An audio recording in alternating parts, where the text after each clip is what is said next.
Ia menjalani kehidupan sebagai ibu rumah tangga.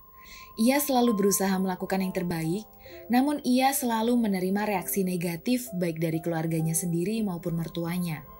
Hal ini membuatnya merasa kelelahan dan tertekan. Ia pun mulai mengalami sesuatu yang mengubah mentalnya.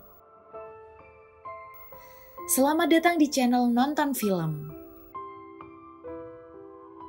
Kali ini kita akan bahas film Korea yang rilis tahun 2019, berjudul Kim Ji-young 1982. Diadaptasi dari novel berjudul sama karya Cho Nam-jo, film ini adalah salah satu film drama keluarga yang bagus banget dan sangat menguras emosi.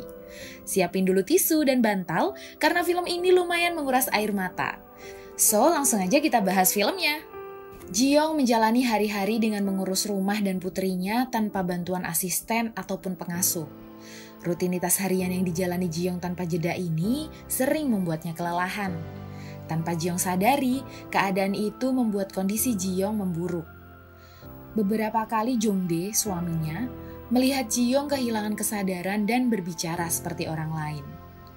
Jong-dae merasa khawatir dan berinisiatif untuk mendatangi psikiater. Tetapi sang psikiater harus bertemu dan berbicara langsung pada Ji-young untuk bisa menangani Ji-young. Makin hari kondisi Ji-young makin parah. Hingga sampai liburan musim semi tiba, mereka harus berkunjung ke rumah keluarga Jong-dae dan Ji-young. Di rumah Jong-dae, Ji-young terlalu memforsir tenaga karena harus membantu ibu mertuanya memasak dan menyiapkan makanan. Hampir sehari semalam dia di dapur. Siangnya saat seluruh keluarga Jong-dae berkumpul, Ji-young yang belum istirahat tiba-tiba kembali kehilangan kesadaran dan berbicara seperti nenek Ji-young. Ia berkata bahwa ibu Ji-young, Mi-suk, juga merindukan Ji-young. Biarkan dia pulang dan melepas rindu kepada keluarganya. Keluarga Jong-dae bingung dengan sikap Ji-young. Jong-dae yang mengetahui kondisi istrinya lalu buru-buru pamit pulang ke rumah keluarga Ji-young dan mengatakan pada keluarganya bahwa kondisi Ji-young sedang tidak baik. Sesampainya di rumah keluarga Ji-young, Ji-young tertidur pulas di kamarnya. Saat keluar kamar, Ji-young bingung kenapa banyak orang di rumah saat itu. Dia bertanya apakah setiap tahun semua orang selalu berkumpul seperti ini. Keluarga Ji-young yang tidak tahu kondisi Ji-young yang sebenarnya mengira Ji-young linglung karena kebanyakan tidur. Di kamarnya Ji-young menemukan pena milik Ji-sok, adik laki-lakinya. Pena itu adalah oleh-oleh ayahnya untuk Ji-sok yang sangat dia inginkan. Ia meminta pada Ji-sok selama 10 tahun, tapi tidak juga diberikannya. Ji-young bercerita pada Jong-dae kalau akhir-akhir ini sering sedih tanpa alasan. Jong-dae pun belum juga menceritakan kondisi sebenarnya pada Ji-young. Jong-dae bingung mau mulai cerita dari mana. Lalu dia menyarankan Ji-young untuk periksa ke psikiater. Siapa tahu ini adalah efek dari pasca melahirkan. Ji-young tertawa. Dia bertanya pada Jong-dae, apakah Jong-dae menganggap dia gila sampai-sampai harus pergi ke psikiater? Lalu Ji-young teringat saat dia sebelum menikah. Dia bekerja di sebuah perusahaan yang cukup besar di Korea. Sepertinya dia merindukan masa itu. Masa saat dia bekerja. Tiba-tiba teman mantan sekantornya menelpon dan ingin main ke rumahnya. Kemudian temannya bercerita bahwa mantan atasan mereka telah keluar dari perusahaan dan membuat perusahaan baru. Sedangkan dia dapat promosi dari atasan dan naik jabatan. Mendengar hal itu, Ji-young merasa iri. Kemudian temannya menyarankan untuk menghubungi dan bertemu mantan atasan mereka. Malamnya, di rumah, Jong-dae terbangun dan melihat Ji-young sedang meminum bir. Ia mendekati Ji-young dan mengajaknya berbicara. Lagi-lagi Ji-young hilang kesadaran dan menjadi orang lain. Hal ini semakin sering terjadi. Tetapi Jong-dae masih saja takut untuk mengatakan yang sebenarnya pada Ji-young. Esoknya Ji-young bertanya pada Jong-dae kenapa ada kaleng bir di samping tempat tidurnya. Kemudian Jong-dae menyarankan untuk ke psikiater yang pernah ia kunjungi. Akhirnya Ji-young menuruti perintah Jong-dae, namun karena harga pemeriksaan yang sangat mahal, Ji-young memutuskan untuk pulang dan membatalkan pendaftarannya. Jong-dae yang mendengar cerita itu cukup kesal. Ia bingung bagaimana caranya agar Ji-young mau periksa tanpa harus ia jelaskan alasan sebenarnya. Siang itu, Ji-young nongkrong di kafe dengan teman-teman mantan sekantornya. Mereka bercerita bahwa ada kejadian pelecehan di kantor mereka. Ada yang menaruh cermin di toilet perempuan. Tiba-tiba Ji-young jadi teringat masa sekolahnya dulu. Sepulang dari les, di dalam bis, dia pernah dilecehkan siswa laki-laki yang menempel-nempelkan tubuhnya padanya. Ji-young sangat ketakutan dan meminjam handphone ibu-ibu di depannya untuk menghubungi ayahnya minta dijemput. Ketika turun dari bis, laki-laki itu ternyata mengikutinya. Tahu ada yang tidak beres, ibu-ibu yang meminjamkan handphone tersebut ikut turun dan berpura-pura mengembalikan shawl Ji-young yang terjatuh. Lalu laki-laki itu pergi. Ji-young yang sangat ketakutan terduduk lemas di jalan dan menangis. Saat jalan pulang bersama ayahnya justru memarahinya karena tempat les Ji-young yang jauh dan rok sekolah Ji-young yang menurut ayahnya terlalu pendek. Suatu siang, ibu Jongdae berkunjung ke Seoul. Dia masih merasa tidak terima Jongdae dan Ji-young pergi begitu saja saat berkunjung di rumahnya. Terpaksa Jongdae cerita keadaan Ji-young yang sebenarnya pada ibunya. Siang itu, Ji-young bertemu dengan mantan atasannya di sebuah kafe. Mereka ngobrol banyak hal, sampai akhirnya mantan atasannya menawarinya untuk bergabung di perusahaannya. Ji-young yang lama tidak bekerja takut mengecewakan mantan atasannya itu. Tapi tidak masalah bagi mantan atasannya. Lalu Ji-young teringat masa dia lulus kuliah dan belum mendapatkan pekerjaan. Saat itu makan malam keluarga, ayah dan ibu Ji-young berdebat soal pekerjaan. Ayahnya justru menyarankan untuk berhenti berusaha mencari pekerjaan dan segera menikah karena itu sudah jadi kodrat wanita. Ibu Ji-young Mi-suk marah dengan perkataan suaminya.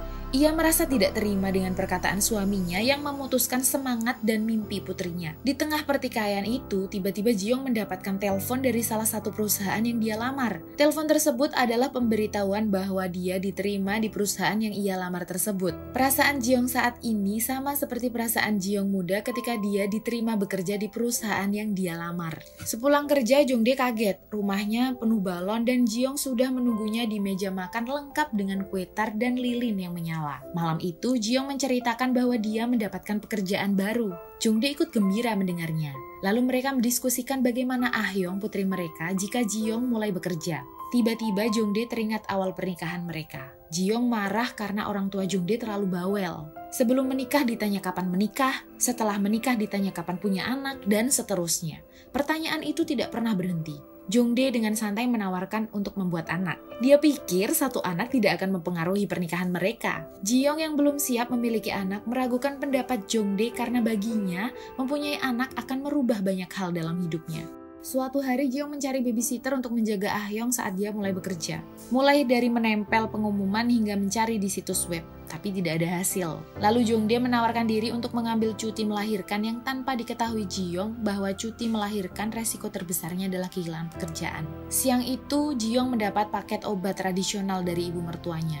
Lalu dia menelpon ibu mertuanya untuk berterima kasih dan berjanji akan bekerja keras di pekerjaan barunya. Mendengar Ji-young diizinkan bekerja oleh Jongdae, ibu mertuanya malah balik memarahi Ji-young dan menuduh Ji-young menghancurkan masa depan putranya. Karena kesal dengan sikap Ji-young, lalu ibu Jongdae menelpon ibu Ji-young dan mengadukan perbuatan Ji-young yang tidak pantas karena membiarkan putranya berhenti bekerja demi keinginan Ji-young. Ibu Jongdae mengatakan bahwa Ji-young sakit, sikapnya pun tidak normal. Ibu Jongdae menceritakan kejadian terakhir di liburan musim semi tentang sikap aneh Ji-young siang itu.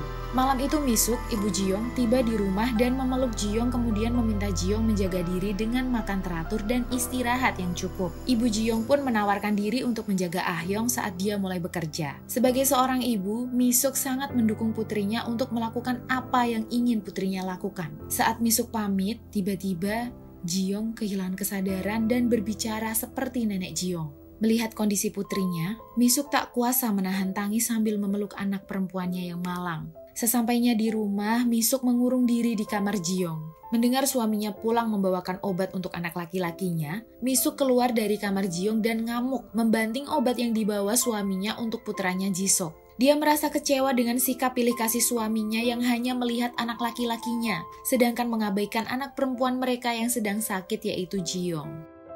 Ji-young akhirnya mengatakan pada Jongdae kalau dia memutuskan untuk tidak mengambil tawaran pekerjaan dari mantan atasannya, karena ibu mertuanya tidak mengizinkannya. Jongdae masih berusaha dan meminta untuk mencari cara lain.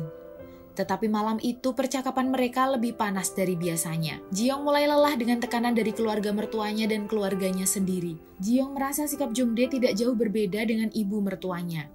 Jongdae merasa ini waktu yang tepat untuk menjelaskan keadaan yang sebenarnya. Pelan-pelan dia menjelaskan dari awal alasan kenapa dia minta Ji-young untuk pergi ke psikiater kala itu. Bahwa Ji-young sedang sakit. Ji-young merasa terhina dengan perkataan Jongdae. Kemudian Jongdae mengeluarkan handphone dan memutar video yang tidak sengaja ia rekam saat Ji-young berubah menjadi orang lain. Ji-young terlihat terpukul melihat kondisinya. Ia takut dengan penyakitnya. Jungdae pun tidak bisa menahan air mata karena merasa keadaan ini bagian dari kelalaiannya sebagai kepala keluarga. Sore itu, Misuk meminta Jisok mengantarkan makanan ke tempat Jiyong. Ketika Jisok hendak memberikan roti kacang merah pada Ah-hyung, Jiyong melarangnya karena Ah-hyung alergi kacang merah sama seperti dirinya. Saat itu juga Jisok sadar, di dalam keluarganya tidak ada yang benar-benar memperdulikan Jiyong. Jisok mengambil pena yang selama ini Jiyong inginkan dan memberikannya pada Jiyong. Jiyong akhirnya menemui psikiater untuk periksa. Dia menceritakan semua yang dia rasakan. Sang psikiater menyarankan ketika dia kesal ataupun marah, Jiyong diminta melakukan sesuatu yang melegakan. Hari itu salju turun. Jiyong menelpon ibunya menanyakan kabar dan bertanya apakah ibunya masih ingat saat dia lahir. Karena saat ini, dia ingat dia melahirkan putrinya yang cantik bernama Ah-hyung, dan Jiyong merasa sangat bahagia. Kini Jiyong telah menerima keadaan dirinya menjadi seorang ibu. Siang itu, Jiyong berkunjung ke perusahaan baru milik mantan atasannya. Dia mengucapkan selamat dengan membawa buah tangan, sekaligus menjelaskan bahwa dia tidak bisa bergabung dengan perusahaan mantan atasannya karena dia dalam masa pengobatan. Ketika antri di kafe, Ah-hyung agak rewel dan Jiyong menumpahkan kopi pesanannya. Beberapa pembeli yang mengantri merasa terganggu dengan kejadian itu dan tangisan Ah-hyung. Beberapa dari mereka mencibir dari kejauhan, tapi Jiyong masih bisa mendengarnya. Kemudian Jiyong berjalan mendekati mereka dan mengatakan kekesalannya langsung di hadapan mereka. Di rumah, Jiyong menceritakan segala keresahannya pada sebuah buku dan menuliskannya dengan pena pemberian Jisok. Kini, Jiyong merasa lebih ringan dan lebih bisa menerima dirinya sendiri. Jiyong tidak lagi ingin bekerja di perusahaan karena dia sekarang mulai melakukan impiannya, yaitu menjadi seorang penulis. Cerita selesai. Terima kasih sudah menonton channel Nonton Film. Silahkan di like dan subscribe. Tulis di kolom komentar jika ada film yang ingin diceritakan. Dan salam nonton!